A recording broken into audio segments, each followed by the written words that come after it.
It is 2:28 in the morning in Hoxie, Arkansas. A freight train is moving south through the darkness, 55 loaded cars behind it.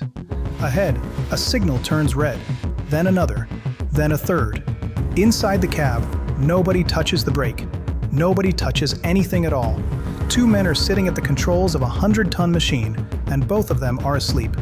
Seconds later, another Union Pacific train appears on the crossing track. There is no time to stop. Metal tears into metal. 55 cars derail. Diesel fuel and alcohol spill and catch fire. Two men do not survive. And when investigators finally piece together what happened that night, the question they keep asking is not what went wrong with the train. It is where these men were supposed to be sleeping and why they were not. That question turns out to be bigger than one crash in Arkansas. It leads investigators into a hidden world most passengers never think about.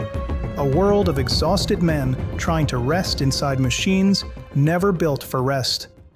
For decades, the answer used to be simple. A caboose rode at the back of every freight train, a small red car with a stove, a bunk, and a lookout window. Crews worked in shifts, and the caboose gave them somewhere to sit, sleep, and watch the track behind them. Then, through the 1980s, railroads phased the caboose out almost entirely, replaced by a small electronic box bolted to the last car. The crew's shelter disappeared. Nobody replaced it. So, where do modern train crews actually sleep? Not on the train. On almost every freight and passenger railroad in America, crews are legally barred from sleeping inside a moving locomotive cab. The cab is a workstation, not a bedroom. A conductor and engineer finish a run, and then one of two things happens. If they are close to home, they go home. If they are hundreds of miles away, at what railroads call an away terminal, they are driven to a motel. That detail surprises almost everyone. Somewhere in a small town along a rail line, there is often an ordinary roadside motel with a standing contract with a major railroad. Rooms are booked, held, and rotated for crews finishing overnight runs. Companies exist purely to manage this lodging network, coordinating thousands of hotel rooms across the country, so a conductor stepping off a train in the middle of the night has a bed waiting.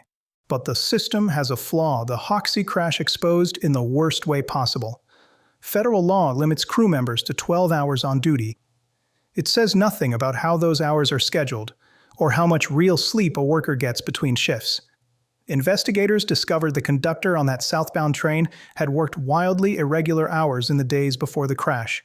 His body clock thrown into constant confusion. The engineer had moderate sleep apnea, a condition that fractures sleep into worthless fragments even when someone is technically lying in bed for 8 hours. He had never been required to report it. This was not an isolated case. Since 2000, federal investigators have linked crew fatigue to at least 8 major train crashes.